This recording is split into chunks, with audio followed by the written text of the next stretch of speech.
염광중학교 3학년 친구들 반갑습니다. 이곳은 3학년 역사 수업 클래스입니다. 선생님은 여러분들과 1년 동안 역사 수업을 함께 하게 될 교사 주보연입니다. 만나서 반갑습니다. 자, 지금 염광 교정에는요, 이렇게 벚꽃이 엄청 예쁘게 펴 있어요. 여러분들 여기 어딘지 혹시 아세요? 알겠죠. 3학년이니까, 그쵸? 우리 염광 저기 밖에, 그쵸? 동산이 있는 곳이에요. 어제 선생님이 점심을 먹고 잠깐 저곳에 가서 사진을 찍었는데, 너무 예쁘게 벚꽃이 펴 있더라고요. 그래서 막 꽃비가 흩날리고 있었는데, 예년 같았으면 같이 여기서 꽃축제도 하고, 그쵸? 사진도 찍고 추억을 많이 남겼을 텐데, 지금 이렇게 텅 빈, 그쵸? 그런 모습이어서 굉장히 안타까웠어요. 이제 온라인으로 이제 오늘부터 계약을 하게 돼서 이제 여러분과 역사 수업을 이제 진행을 하게 될 텐데, 여러분들이 궁금한 점이 좀 있을 것 같아서 선생님이 안내하는 영상을 이렇게 제작을 하고 있습니다. 자, 우선 수업을 하려면요, 여러분들이 두 가지가 필요해요. 준비물, 별거는 아니고요. 먼저 역사 2 교과서를 여러분들이 그쵸? 갖고 있어야 되겠죠? 여러분들이 2학년 때는 역사 1 교과서를 가지고 공부를 했고요. 3학년은 약간 초록색인 역사 2 교과서를 이제 가지고 공부를 할 겁니다. 그다음에 두 번째는요, 역사 전용 공책이 필요해요. 선생님은 필기를 할 거거든요. 근데 이제 강의를 듣고 강의에 나오는 필기를 여러분들이 집에서 우선은 먼저 거기서 이제 시작하는 걸로 하려고 해요. 그래서 다음 시간부터는 1강을 여러분들이 듣기에 앞서서 교과서와 공책을 준비를 해야 됩니다. 다른 과목이랑 같이 쓰는 공책이 되나요? 안 돼요. 절대 안 됩니다. 그래서 역사 전용, 역사 필기하는 전용 공책을 마련을 해주기 바라고요. 주말에 사가지고 다음 시간에는 꼭 준비를 해서 필기하면서 강의를 들을 수 있도록 해주세요. 나중에 선생님이 오프라인으로 계약을 하고 나서 필기한 거를 쭉 검사하고 그거를 점수에 반영을 할 거예요. 근데 나중에 한꺼번에 밀렸다가 하려면 너무너무 힘들겠죠. 그쵸? 그래서 지금 온라인 계약할 때도 마찬가지로 계속해서 쭉 진도에 맞춰서 필기를 해 나가야지 좋을 것 같습니다. 준비물은 이 두 개면 되고요. 자, 그럼 어떻게 공부를 하면 되나요? 온라인으로 해야 되는데 선생님도 고민을 많이 했어요. 그래서 우선 첫 번째는 선생님이 EBS 클래스에 올리는 강의를 보는 거예요. 사실은 선생님이 강의를 찍어서 올리고 싶었는데요. 시간이 이제 3학년 같은 경우는 준비 시간이 너무 없어서 선생님이 강의를 찍어서 올릴 수가 없었어요. 그래서 우선은 EBS 프리미엄 강좌 중에서 그나마 개념 설명이나 이런 것들이 좀 쉽고 잘 되어 있는 그런 강의를 선생님이 선정했어요. 그래서 그거를 여러분들이 먼저 시청하는 게 첫 번째 해야 되는 일이고요. 자, 두 번째는요, 여러분들이 강의를 그냥 듣지 말고요. 여러분들 아까 선생님이 얘기한 것처럼 공책, 미리 준비한 공책에다가 선생님이 예쁘게 판서를 하시더라고요. 선생님이 고른 강의에 선생님께서. 그래서 그 필기를 여러분들이 공책에다가 그대로 함께 필기를 하면서 강의를 듣습니다. 온라인 강의의 장점은 내가 미처 못한 거는 다시 되돌아가서도 볼 수 있고 혹은 잠깐 멈춤에서도 필기를 할 수 있잖아요. 그쵸? 그래서 그런 식으로 여러분들이 강의를 들으면서 공책에 필기를 해주세요. 여기서 끄시면 정말 좋을 것 같죠? 아닙니다. 자, 그렇게 해서 강의를 들은 다음에는요, 여러분들 교과서를 피세요. 그 강의에 해당되는 교과서 페이지를 선생님이 이제 안내를 해줄 텐데 해당되는 교과서를 피고 읽으세요. 정독을 하라는 거죠. 읽으면서 절대 그냥 읽으면 안 되고요. 밑줄 쫙 중요한 거 동그라미 치면서 읽어주세요. 그래서 이거 좀 전에 강의할 때 선생님이 강조하셨는데 이거 중요한 것 같아. 이런 거에 밑줄 쫙 동그라미 하면서 교과서를 읽습니다. 너무 겁먹지 않아도 돼요. 왜냐하면 기껏해야 교과서가 뭐 2쪽, 뭐 3쪽 이 정도밖에 안 돼요. 그래서 내용이 굉장히 적기 때문에 금방 할 수 있을 거예요. 그리고 해당되는 페이지에 문제 풀기가 있을 수 있어요. 그래서 뭐 내용 정리 쏙쏙 이런 것도 있고요. 아니면 뭐 역사 탐구라고 해서 질문이 나와 있는 그런 경우가 있습니다. 그래서 여러 가지 질문들에 대해서 여러분들이 문제를 풀면서 교과서를 공부를 하면 됩니다. 여기서 끝일까요? 절대 아니죠. 그죠? 자, 그렇게 해서 문제를 풀었으면 마지막으로 이건 선생님이 직접 이제 찍어서 올리려고 하는데요. 여러분들이 푼 문제가 맞았는지 틀렸는지에 대해서 선생님이 간단한 문제풀이 영상을 찍어서 업로드를 시킬 거예요. 그래서 여기까지 시청을 하면 이제 여러분들이 그 부분에 대한 내용을 학습했다고 선생님이 볼 겁니다. 그래서 지금 선생님이 업로드하는 EBS 강의가 약 35분 정도 되거든요. 근데 여러분들이 중간에 멈추면서 필기도 해야 되고 또 그리고 나서 교과서도 읽어야 되고 그죠? 그 다음에 또 문제풀이 영상까지 봐야 되기 때문에 선생님이 EBS 강의를 1차시로 보지는 않을 거예요. 그래서 1번부터 4번까지를 다 해서 몇 차시로 볼지 언제는 뭘 해야 되고 이런 것들을 선생님이 자세하게 홈페이지에다가 안내를 할 예정입니다. 그러니까 너무 많은 거 아니에요. 우리 45분 수업인데 이거 너무 많아요. 이렇게 걱정하지 않아도 돼요. 선생님이 가능한 한 여러분들 부담을 줄이는 쪽으로 해서 좀 시간 분배를 해서 차시를 구성을 할 거거든요. 그러니까 겁먹지 말고 1번부터 4번까지 순서대로 학습을 따라와 주면 정말 고맙겠습니다. 자, 그래서 학습 방법까지 선생님이 안내를 했어요. 이제 마지막으로는 그럼 우리가 3학년 역사는 대체 뭘 배우나요? 에 대해서 선생님이 얘기를 하려고 합니다. 여러분들이 3학년에서 처음으로 역사를 배우는 게 아니죠. 2학년 때 이미 1년 동안 여러분들은 역사를 배웠어요. 그쵸? 우리 역사책은요, 여러분들 알지 모르겠어요. 역사책은 크게 두 부분으로 구성이 돼 있어요. 2학년 때도 3학년 때도 똑같습니다. 그래서 반은 한국사고요. 절반은 세계사 부분으로 되어 있습니다. 근데 여러분들이 2학년 때 주로 한국사를 쭉 배운 것 같아요. 그죠? 세계사를 많이 배우지 못했다고 선생님이 알고 있는데 3학년 역사 그럼 어떤 걸 배울 것이냐? 3학년 역사 여러분들이 2학년 때 그 역사 한국사를 쭉 배웠기 때문에 3학년 역사도 연장선상에서 한국사를 먼저 진도를 나갈 거예요. 그래서 2학년 때 배웠던 한국사를 이어서 그 뒷시대의 한국사를 쭉 나갈 거고요. 그 다음에 세계사를 넘어갈 겁니다. 그래서 이 세계사는 여러분들이 2학년 때 많이 배우지 못했기 때문에 2학년 때의 세계사부터 배워나갈 거예요. 그러니까 눈치챘어요? 2학년 때 역사책이 있어야 된다는 얘기겠죠. 혹시 역사책 2학년 때 거 버린 친구들도 있을 것 같은데요.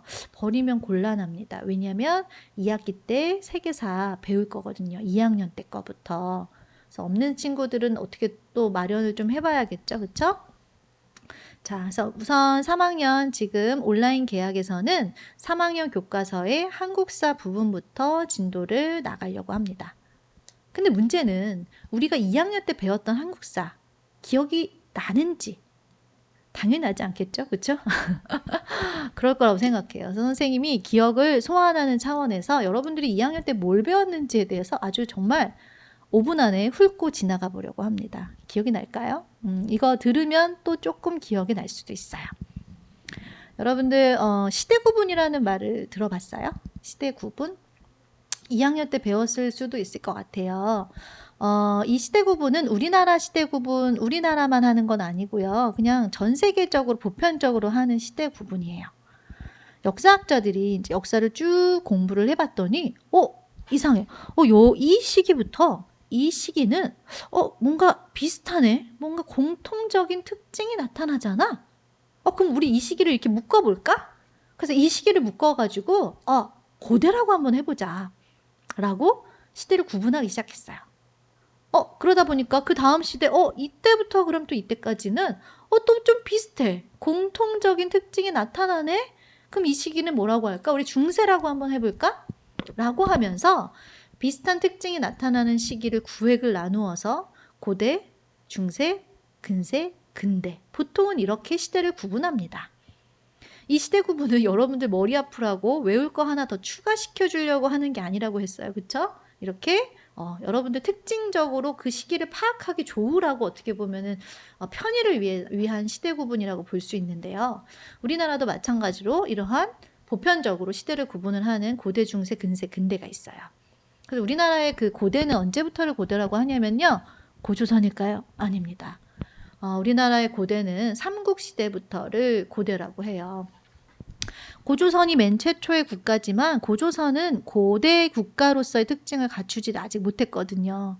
고조선이 이후에 고조선이 한나라에 의해서 멸망했죠. 그죠? 그리고 나서 그 자리에 부여, 고구려, 옥저, 동해, 사만이라고 하는 여러 나라들이 등장했다가 그 나라들이 이제 삼국으로 통일이 되는 모습이 나타나게 됩니다. 그죠? 그러다가 사실은 누가 제일 강해 보였어요. 우리가 막 봤을 때는 고구려가 제일 강해 보였지만 나중에는 의외의 인물, 그죠? 신라가 삼국을 통일하는, 그쵸? 그런 역사를, 그쵸? 이제 우리가 배웠어요. 선생님 지도 정말 잘 그리지 않았나요? 실제로 더 잘 그리는데 정말 지도와 똑같죠? 그죠? 놀라워요.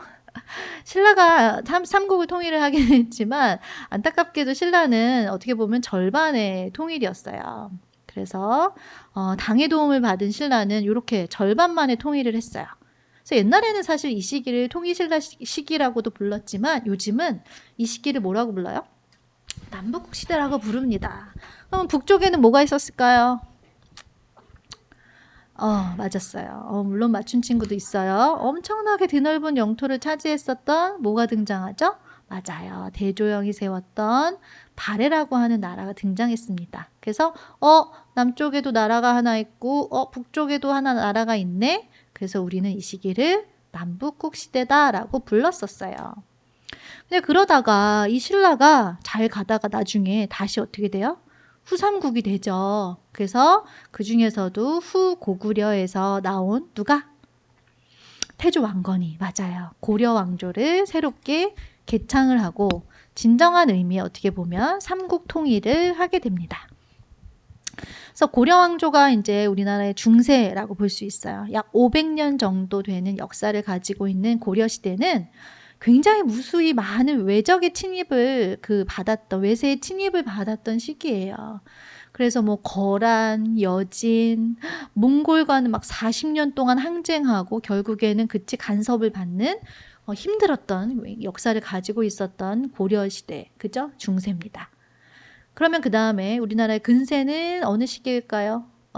맞아요. 그 다음에 등장하는 태조 이성계의 나라 조선이죠. 근데 이상해요. 우리나라의 근세는 조선 전체가 아니라요. 조선 전기까지를 근세라고 보고요. 조선 후기는 근대라고 봅니다. 아까 선생님이 시대를 왜 구분한다고 했었지? 이 시기와 이 시기가 너무나 어떤 거예요? 다르기 때문에 구분한다고 했잖아요. 그죠? 그렇다는 얘기는 같은 조선 왕조임에도 불구하고 조선 전기와 후기가 엄청나게 어떻다는 거예요. 달라졌다는 걸 뜻하는 거겠죠. 그쵸? 그러면 같은 조선 왕조인데 왜 이렇게 시대를 구분할 정도로 두 시기가 달라졌을까? 뭔가 계기가 있었겠죠. 맞아요. 느낌 왔죠. 바로 양난이라고 볼 수 있어요. 양난. 서양난은 아니겠죠? 뭘까요? 맞아요. 크게의 두 개의 난이 일어났다는 거야. 큰 두 번의 난리가 일어났다는 거죠. 조선 역사상 어떻게 보면 되게 중요한 사건 중에 하나라고 볼 수 있는 1592년도. 뭘까요? 임진왜란입니다. 맞아요. 일본인과 7년간에 걸쳐서 전쟁을 하며 조선 사회가 완전 쑥대밭이 된 그쵸? 엄청난 임진왜란이고요. 또 하나는 얼마 지나지 않아서 여진족이 또 쳐들어와서 우리나라의 임금이 삼전도, 굴욕을 당했던 병자호란이 있어요. 그래서 조선 사회가 임진왜란과 병자호란이라는 큰 대혼란을 겪게 되면서 엄청나게 정치, 사회, 경제가 사상 여러 가지 면에서 큰 변혁을 맞게 된 것이 우리나라 이제 조선 후기입니다. 그래서 이 시기를 근대라고 얘기를 해요. 근데 우리나라는 좀 시대 구분이 독특한 게 있어요. 보통 다른 나라는 고대, 중세, 근세, 근대 이렇게 보통 시대를 구분하는데 우리는 조선 후기를요. 뭐라고 하냐면요. 근대 태동기라고 사실 얘기해요. 그냥 근대가 아니에요. 근대 태동기라고 얘기합니다. 여러분들 태동이라고 하는 이 말을 들어본 적이 있어요? 태동?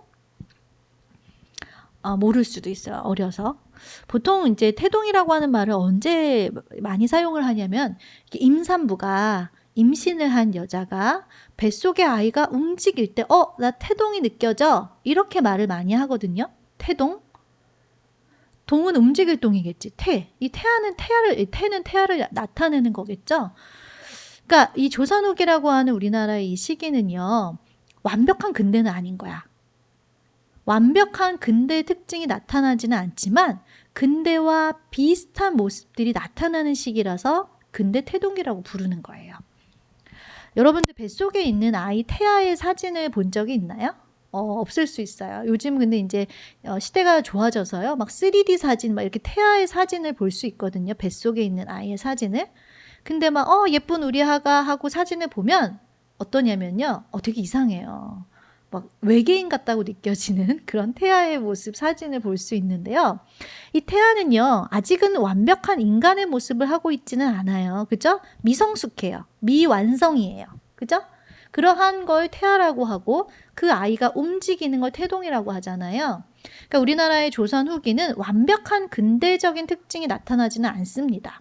하지만 그 근대적인 그런 모습들이 하나 둘씩 움트기 시작한 시기, 그러한 특징들이 보이기 시작한 시기를 조선 후기라고 해요.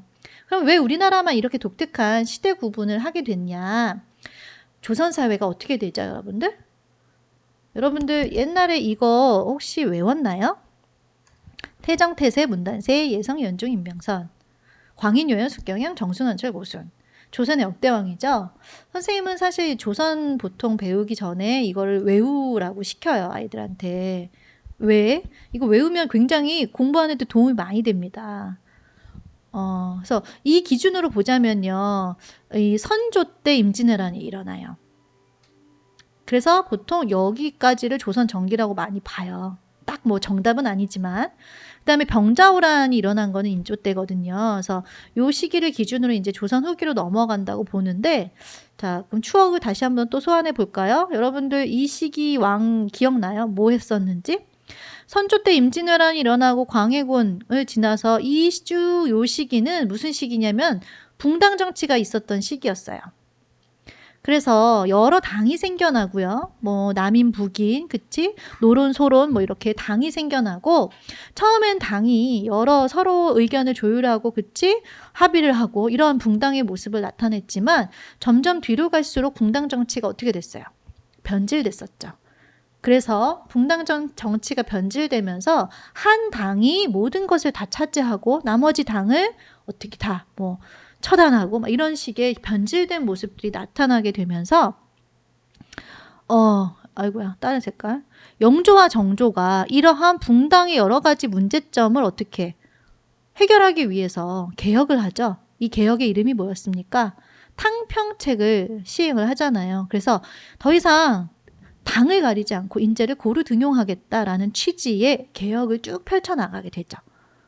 그래서 이 시기가 어떻게 보면 조선 후기의 르네상스, 전성기라고 볼 수 있는 시기였어요. 그죠?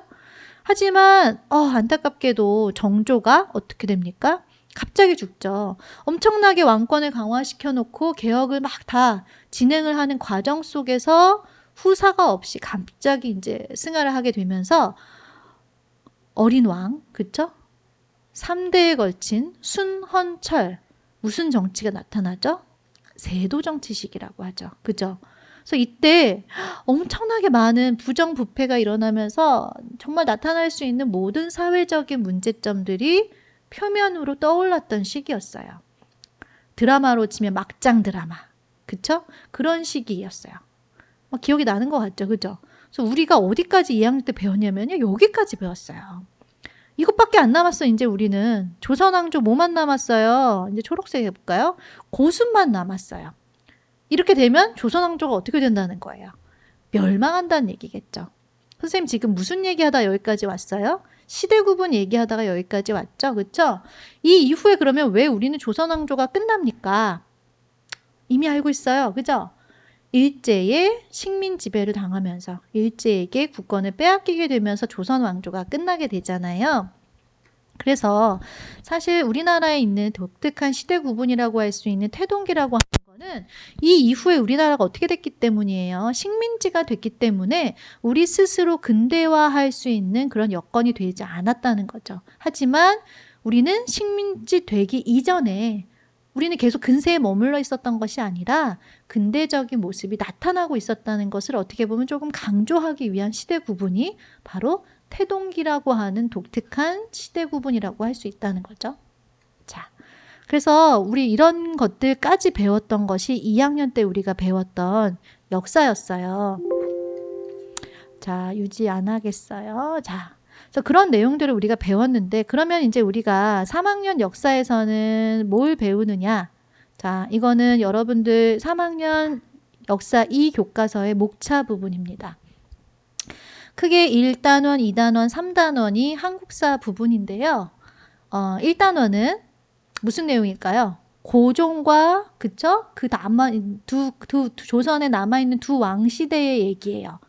이 시기에 이제 조선을 둘러싸고 많은 열강들이 우리나라를 꿀꺽하기 위해서 막 점점 포위망을 좁혀오는 시기였는데 이 시기의 외세는 우리를 어떤 식으로 침략을 했으며 우리 이 두 왕은 이러한 것에 대항해서 어떠한 노력을 기울였는지에 대해서 다루고 있는 부분이 1단원입니다. 자, 그럼 크게 2단원은 어떤 부분이냐? 이제 결국에는 그럼에도 불구하고 일제에게 우리가 국권을 빼앗겼어요. 그래서 2단원에서는 일제가 그러면 30년이 넘는 시간 동안 우리를 식민 통치했는데 이 시기 어떤 식으로 우리를 통치했는지 그리고 그거에 대항해서 우리는 어떠한 독립을 하기 위한 노력들을 기울였는지에 대해서 다루고 있는 부분이 2단원입니다.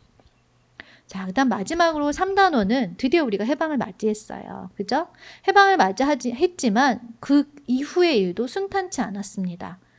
우여곡절 끝에 우리는 대한민국을 수립하는 데 성공을 하지만 분단이 되었죠. 그렇죠? 그래서 남과 북이 갈라지게 되면서 또 여러 가지 시련을 겪어요. 그렇죠? 6.25 전쟁과 같은. 그럼에도 불구하고 결국에 우리는 분단이 고착화되면서 남한은 남한대로, 북한은 북한대로 나라가 세워지고 유지됩니다.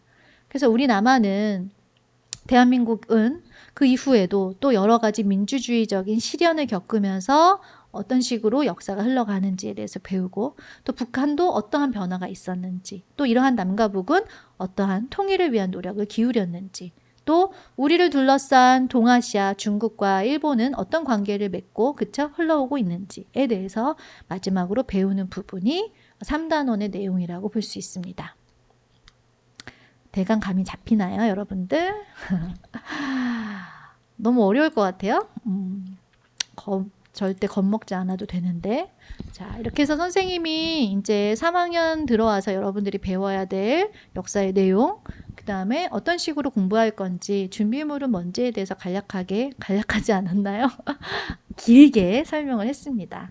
자, 그래서 이제 요 강의를 보고 나서 이제 다음 시간부터 이제 2차 시는 이제 여러분들이 EBS 강의부터 보면 돼요. 그래서 오늘 수업은 여기까지 보면 여러분들 수강 완료가 될 거고요. 선생님이 안내해 준 대로 잘 따라오고 또 중간에 문의사항이 있으면 EBS 클래스 커뮤니티에 또 여러분들이 질문을 남겨주면 선생님이 확인하는 대로 또 답변을 달고 소통하면서 진행을 하는 걸로 하겠습니다. 여기까지 들어주셔서 감사합니다.